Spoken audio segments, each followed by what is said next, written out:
Ladies and gentlemen, my name is TotalBiscuit. Can you tell I'm tired? Yeah, pretty damn tired. Can't even bother to have the lights on in this room. I've got this one single warm glowing light on the camera and that's pretty much about it. Oh man, it's been a long day. It's been a pretty long day. For those of you who don't know, and that's for those of you who don't follow StarCraft, in which case, bad. I sponsor a StarCraft team, which my wife owns and manages. It's called Axiom Acer. Well, it's actually called Axiom. We're partnered with a team called Team Acer, and we did so to enter the GSTL, the Global StarCraft 2 Team League, and we won our first match yesterday, which was our debut match, and we beat a really strong team. So I stayed up till about 4:35ish watching that, got about 3 hours sleep, and then did a full... It was almost, I'd say almost a 12-hour day at the convention. It was like bookended at either side by a bunch of other stuff, so it was pretty tiring. We also did the TGS Podcast panel today, so that was something. We thought, what we've been told is we had a theatre that would seat about 100 people, so we were having like the smallest theatre of the TGS Podcast panel. No. We had a theatre that seated 650, and we filled it to capacity. They actually had to turn people away. There was no room. You couldn't stand. There was no room. It was ridiculous. I'm just blown away by that. The fact that we got that many people to come out for it is insane. The crowd was awesome, by the way. We did kind of an hour show. It was a little bit scatterbrained. It was about 20 minutes of stuff about PAX. We then did the unveiling of Kraken, because of course no one had ever seen his face before, so he came up there. And then we did about 20 minutes on YouTube and YouTube gaming and YouTube success. And I think we didn't really do much other than tell stories, actually, because our initial conclusion was, and it still is, there was no magic formula to YouTube success. Each of us got successful in a different way. And then we did about 20 minutes Q&A, which was pretty awesome. The end of that was hilarious. Honestly, I want a laugh track on our podcast now. As having an audience there, and being able to directly gauge your jokes as to whether or not they're actually any good, based on whether or not the audience laughs at them. And laughing along with them is pretty cool as well. It's one thing to sit on a webcam and laugh with people the other side of the country. It's quite another to laugh with a whole room full of people, hundreds of people. It was awesome. It was an amazing experience. That's something we really want to do again. From what I've heard, the PAX guys really liked it, and since it was kind of a really successful debut panel, which they generally don't have, most of the other kind of new panels are generally really small niche things, I think they might want us back, so I think we might do one of PAX Prime for those of you who missed out. I'd also like to thank everyone that actually hung around at the end. We did a big signing session, which took about 2 hours, I think. I think the enforcers at PAX basically cut it off after about 2 hours. We didn't ask them to do that, but there were supposedly some health and safety concerns about blocking the corridor and so on and so forth, and they felt that was a good time to end it. So anyone that didn't get a signature or photo or whatever it is that they wanted, big apologies for that. Hopefully none of you missed out. I don't really know how many people were turned away by that, but that again was an awesome experience. It's always cool to be able to take photos, do signings, and just talk to viewers. That's kind of the best thing about it. Signing autographs is never something I'll get used to, but the fact that you get to just talk directly to viewers in a cool environment, and just talk to them just as a person, and not as some anonymous guy on the internet with a 500 character limit and easily misinterpreted words and things like that. It was pretty cool. I enjoyed that experience very much, and hopefully everyone that came to the panel liked it as well. You'll get to watch that panel. It's coming up on TGS. I think it's probably going to be next week by this point, because the TGS guys are the ones that filmed it. Obviously they're still here, not back in the offices, so we're going to be waiting for them to put it up, but that should give you a little bit of a taste of what that was like. I liked it. I thought it was pretty good. Don't know if anyone else did. I think it was mostly about an hour of bollocks, but hey. Alright, so yeah, that was the TGS Podcast panel, and that took up a significant part of this afternoon, and it's also the reason why I'm so damn tired. But we did do a full day of filming as well. Let's talk about that. Let's talk about the kind of stuff we looked at. So we started off with Firefall. Firefall is not a game that I've covered for a long time, actually. The last time I did it was Gamescom 2011, which was quite a while ago, and the game's completely different now. It was mostly an interview on the current state of the game. Yeah? So I've got some video footage which actually shows some of the new features and new areas and things like that. And we talked a great deal about how they've redesigned the progression curve. We talked a great deal about their separation of PvE and PvP and the fact that they've essentially decided that PvP should be very much segregated from PvE in such a way that one doesn't kind of unbalance the other, which, you know, old WoW players are probably very happy about hearing that. And they've done a lot with it. It's a game that's very much kind of in the state of development. It has been for years, and I'm still not 100% convinced that they kind of know where the end goal is, but they're getting there. They're closer than they were. I remember playing the first closed beta, and it was not great. You know, it felt to me like sort of a persistently online version of Borderlands, but without any of the humor or interesting weapons. But it looks like they're kind of getting there now, so that's pretty cool. I'm looking forward to hopefully revisiting that. Alright, so after that, where did we go? That's a good question. I'm breaking out the schedule here. I can't even remember. I'm gonna have a look at the Google Calendar, and it was just chock full. I think we had about 10 minutes for lunch whereby we managed to grab a hot dog, and that was really about it. Oh yes, we headed on over to Magic the Gathering, and I did that specifically to talk about their new core set as well as talk about Magic 2014. And you guys know that I very much like Magic, but it's not a game that I regularly play, so I end up playing 2013. So this showed me a little bit of 2014, got a little bit of direct capture. It doesn't, if I'm totally honest, the video doesn't really show that much. It was a cool interview, but we didn't really have a lot of time with them. Their booth was absolutely rammed all the time. So they talked a little bit about some interesting modes here and there, a couple of upgrades to the UI and things like that. But you know, aside from that, that was pretty much about it. Not really much to say. At the end of the day, it's Magic the Gathering again, so there's nothing too unusual about that. We then moved on to deal with Dungeon Defenders 2. Now, this is interesting because Dungeon Defenders 2 is actually, I wouldn't say it's a Dota-style game, but it has a Dota-style game within it, and it's very close to Dota and League of Legends. Even to the point where they're in exactly the same place on the map. They've got basically a Roshan. It's done from a third-person perspective, so it's kind of Smite style, although it definitely feels a little bit different based on the way that the attacks actually work. And the biggest deal in that game is that almost everything you buy is a consumable. You don't buy gear in that game. You buy elixirs, oils, and things like that. And they disappear on death. So you can get really powerful, but you're essentially taking a huge risk. You're spending a lot of money on something that can be tactically destroyed by the other team. If they come and manage to gank you and target you down in a team fight and you lose all your elixirs, then you're in big trouble. Interesting idea. It played pretty well. I had a decent amount of fun with it. I got a good amount of footage from it. I think you guys will be very interested to see what's going on there. And the original Dungeon Defenders, of course, was a tower defense game. Dungeon Defenders 2 is going to have that option. They're talking about a free-to-play business model, which is very interesting considering the original game was $10, so they'll probably be selling content packs by the looks of it. But it's yet another entry into the Dota market, of which there are many now. That I can think of at least 3 that are currently playing at PAX right now. So it's going to be a larger market, and there's nothing wrong with that. As far as I'm concerned, if we get more titles within the genre, then we're going to get a better genre in general. Even if we just want to play Dota 2, it's nice that there are choices, there are alternatives. Now, what we did after that was go and check out Anomaly 2's multiplayer mode. This is kind of a big deal because I just did coverage of Anomaly 2 in the single player, and I was really interested to see how the multiplayer ended up. Turns out, really freaking interesting.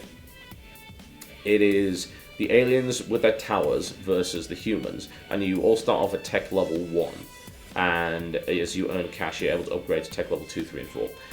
Now, the aliens actually have a bunch of unique abilities they can activate on their towers, which is awesome, as well as a triggerable ability which does damage to the tower but enables something like, say, a slowing pulse or the ability to blow up a tower for kamikaze and things like that. So you've got this constantly evolving strategy where the enemy is trying to switch out their units for something that makes more sense against what you've got, and you're trying to switch your towers out to do that as well. And the tech system is really cool because you have, I think it's about 8 or 10 different passives, and those passives increase in power depending on when you pick them. So you can start off with a damage up, and it's like, oh, 15% extra damage, sounds great. If you wait till tech level 4 for that damage, you can push it up to like more like 50% extra damage. So it's pretty tactical to say, right, do I want to try and win in the early game with this? Or do I want to take a risk, maybe have a less powerful opening, but once I get to the higher tech level, better.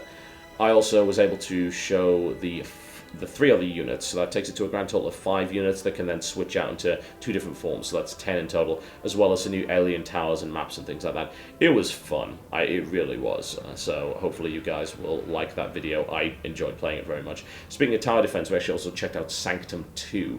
You should remember Sanctum, I did a big video on it by Coffee Stain Studios, or Coffee Stain Games, and Yogscast actually have a DLC in that game, a free one, that was as a result of them basically playing the hell out of that game, promoting it. So between me and Yogscast, we actually sold a lot of copies for that game. They were saying about 600,000 copies, which is pretty ridiculous. They were anticipating, I think, more like 4,000, so yeah, they did well. Sanctum 2 is a nice iteration. It's just better in every way. It's got more stuff, it's got better weapons, it's got better mechanics, more enemies, it's nicer looking, and it's just more fun. It's really as simple as that. You'll get to see a lot of footage coming up on the channel of Sanctum 2, and I had a blast doing that one, so that's pretty good. Sorry folks, we haven't got DuckTales reimagined or whatever yet, so I don't think that's actually going to happen, I'm afraid, but there you go. The missus just, for some reason, doesn't want me to do DuckTales. I can't imagine why. She's ruining it for me. That's not true.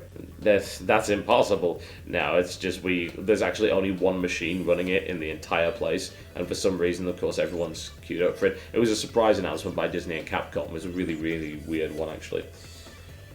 Speaking of weird, Aion Altar. Wow, that game.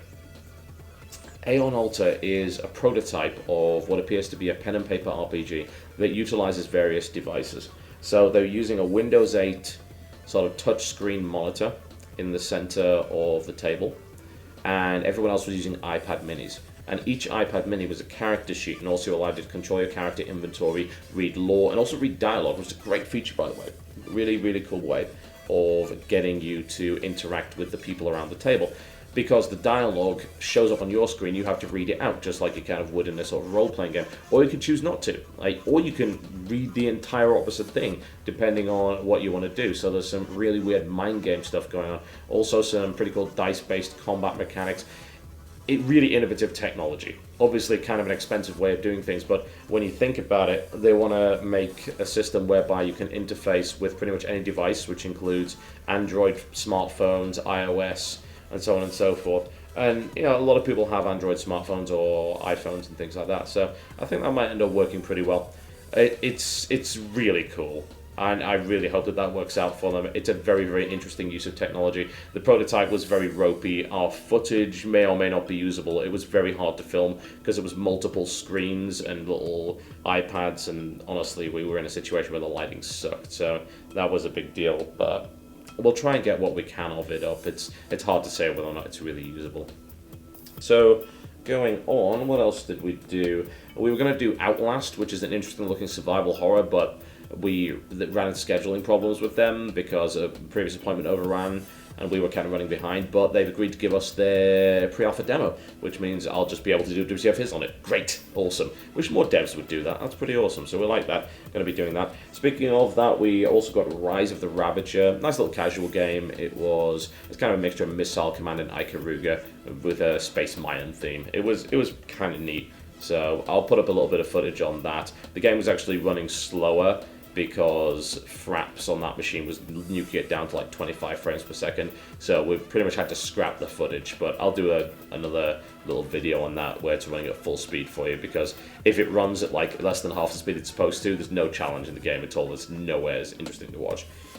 And the one last thing that we did do, actually no, we did two last things. Covered an iOS game, which is also coming to Android and PC later on, called Ravenmark Mercenaries. As you might know Ravenmark because it's one of the only really hardcore strategy games on iOS. It was a $10 game, a really, really good sort of Final Fantasy Tactics-esque kind of game. Ravenmark Mercenaries is just an upgrade in every possible respect with this really cool...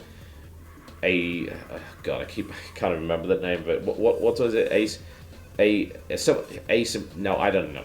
It's not simultaneous turns. Yeah, it's... Damn.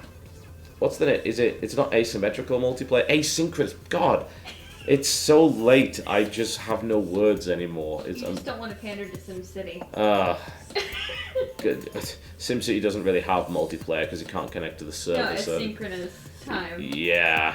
Asynchronous multiplayer. And yeah, it's going to be free to play this time around, which is an interesting if weird design decision. But one way or the other, it actually looks great. It's one of those few iOS games where I sit down and say, this is basically a hardcore strategy game. This should be on PC. Thankfully, it looks like they're going to do just that. They're shooting for Steam with it, so that looks really cool. There is a giant boar in that game, just want to say, and there's like multiple people riding it, so that's all you really need to know.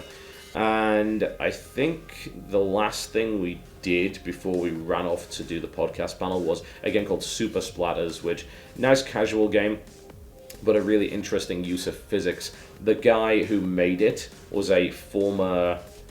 He basically did physics design for hardcore medical applications, yeah, which was a really interesting backstory for him. And he decided to make this game about blobs that were trying to make it famous on basically YouTube, and were doing so by performing various stunts. And the physics system in that game is quite cool. It has the ability to reverse momentum at times.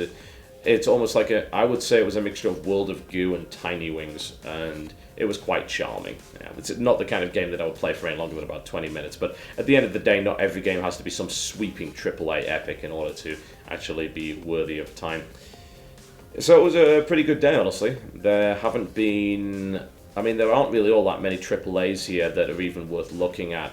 And there's stuff like Assassin's Creed. Remember Me is here, which we would love to get a hold of, but they're not really doing appointments and filmings and things like that. So at the end of the day, if devs don't cooperate with media, then there's nothing we can really do. And the last thing I want to do is give you some cheesy 5-minute interview with B-roll footage in the background, because I know you guys are bored by that, and rightfully so.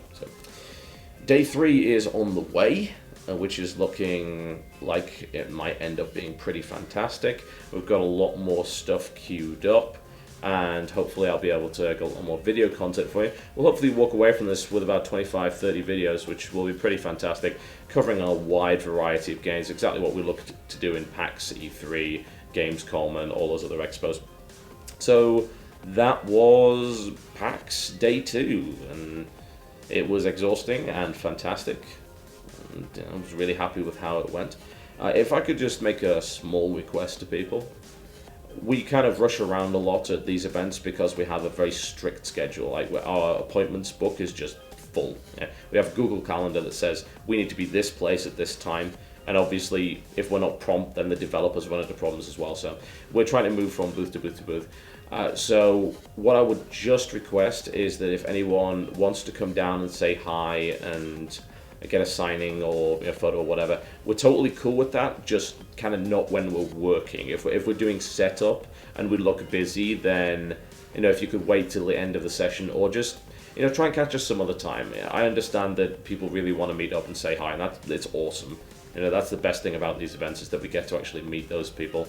I think you always forget that people are people when you read so many YouTube comments. You think, wow, everyone's just vile and unpleasant, and they're not, actually. They're really not, especially the guys that turn up to these events. But obviously, we kind of have a job to do, and it's very important that we get that job done for the majority of people on the channel, and that we don't screw over developers, because their time is very precious as well, and we don't want to be known as unprofessional. So I'm really, really sorry if we don't get a chance to talk, or I don't get a chance to sign whatever or do a photo with you. It's unfortunately just kind of the reality of the way that these expos work. Sometimes it's just too busy to keep stopping every 2 meters to say hi to people. I would love to be able to, but it's just not feasible. But thank you to everyone again that showed up for the podcast panel. It was phenomenal. I was so happy with how it went down. It was completely blew my mind as to how many people were there. We had no expectations. Like, we went in there with no expectations, and we were floored. So thank you very much, and I know Jesse and Brooke and Criken are very, very grateful for everyone showing up and actually showing their support and staying behind to talk to us and get autographs and things like that. Alright folks, that pretty much wraps us up for Content PAX Day 2. I will do a final one at the end of PAX Day 3, and you can be expecting a lot of uploads to occur probably beginning next week. We'll have a lot of content available for you. I'm putting up like smatterings here and there. You should see that Transistor is up. Just watch that video. Seriously. Don't watch anyone else's. Theirs is rubbish. Mine's better. Trust me. Go watch it. I'll see you next time.